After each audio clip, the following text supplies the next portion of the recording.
So this is the newly constructed day tank fuel of the new generator, the fifth generator that was installed weeks ago.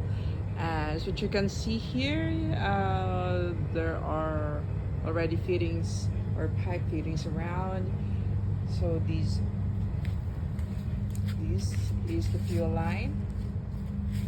This one, the fuel line for the new generator, going there, going to the diesel tank, and this is the new generator.